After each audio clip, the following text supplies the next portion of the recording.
Dans un village aux couleurs éclatantes du Sénégal, les cocotiers dansent sous le souffle du vent océanique.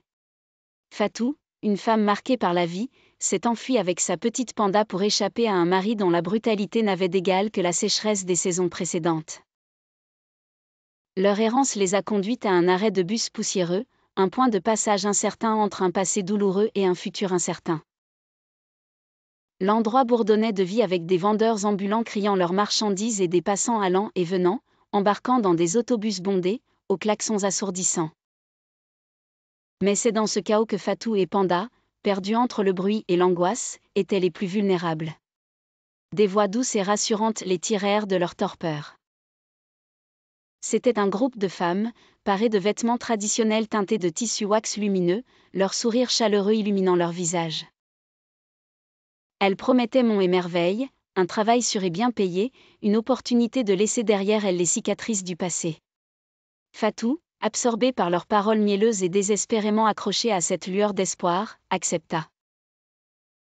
Elles furent transportées vers une église imposante, sa silhouette se découpant triomphalement contre le ciel d'azur africain. Une atmosphère de paix semblait habiter cet endroit, orchestré par le charismatique pasteur Jean, un homme dont le regard perçant cachait une ribambelle de secrets.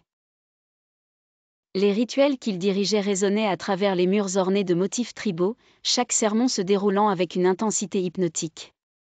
Pourtant, au fur et à mesure que les jours passaient, Fatou sentit le givre de l'inquiétude descendre en elle.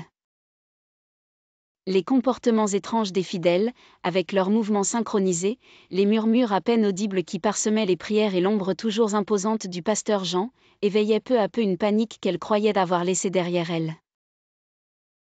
Un soir, alors que Panda dormait paisiblement, les vérités de cet endroit affleurèrent tel un poison lentement distillé. Ce n'était pas une église ordinaire, c'était le cœur d'une secte où le contrôle était aussi oppressant qu'invisible. Les sorties surveillées, les sourires masquant la menace résonnante d'un danger imminent, Fatou comprit qu'elle devait fuir. Avec le courage qui l'avait portée jusqu'ici, elle planifia soigneusement une évasion. En pleine nuit, sous le regard complice d'une lune voilée, Fatou se glissa à travers les ombres menaçantes, se faufila entre les patrouilles silencieuses. Elle avait un seul but, escalader les hauts murs de ce piège doré.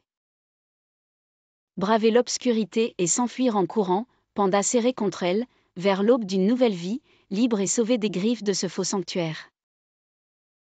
Avec chaque pas, chaque souffle haletant, elle s'éloignait du cauchemar, se rapprochait de son rêve d'une vie meilleure, espérant qu'il y aurait toujours une nouvelle aube qui attendrait pour illuminer leur vie à l'horizon.